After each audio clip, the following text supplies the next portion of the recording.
బేసిక్గా నేను ఒక సంస్కృతం లెక్చరర్ని.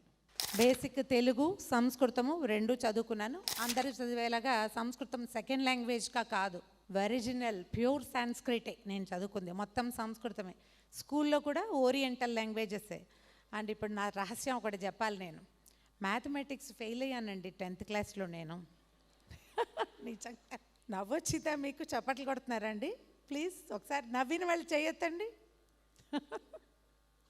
నాకు కూడా నవ్వొస్తుందండి.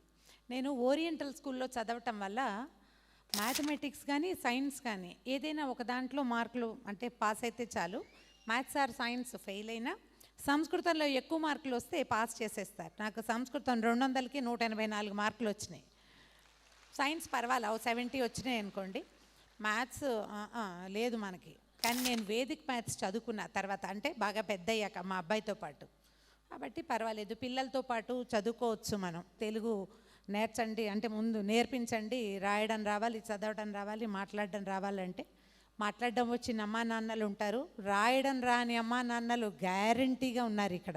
ఎవరెవరికి తెలుగు రాయటం రాదో చేయొద్దండి ప్లీజ్. కొన్ని చేతులు లేస్తున్నాయి.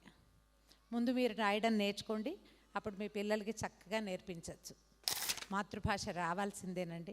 కనీసం మనం కసి తీరా తిట్టాలంటే ఎవరినైనా ఇంగ్లీష్లో తిట్టగలమా? అన్నీ ఇంగ్లీష్లో తిట్లు ఎక్కువ లేవండి.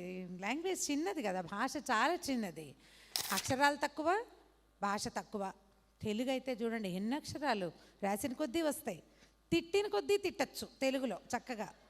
అందుకని బాగా తెలుగు నేర్చుకుంటే అప్పుడు ఎప్పుడైనా పిల్లలకు ఉత్తరాలు రాసామనుకోండి, ఉత్తరాల్లో కూడా యథాశక్తి తిట్టచ్చు. మన జంధ్యాల గారని అద్భుతమైన డైరెక్టర్ ఉండేవారు, కీర్తిశేషులు. వారు కొన్ని తిట్ల మీదే ఉన్న సినిమాలు కూడా ఉన్నాయి, బ్రహ్మాండమైన సినిమాలు. అప్పుడప్పుడు అలాంటివి చూసి తెలుగు లాంగ్వేజ్ స్కిల్స్ నేర్చుకోండి.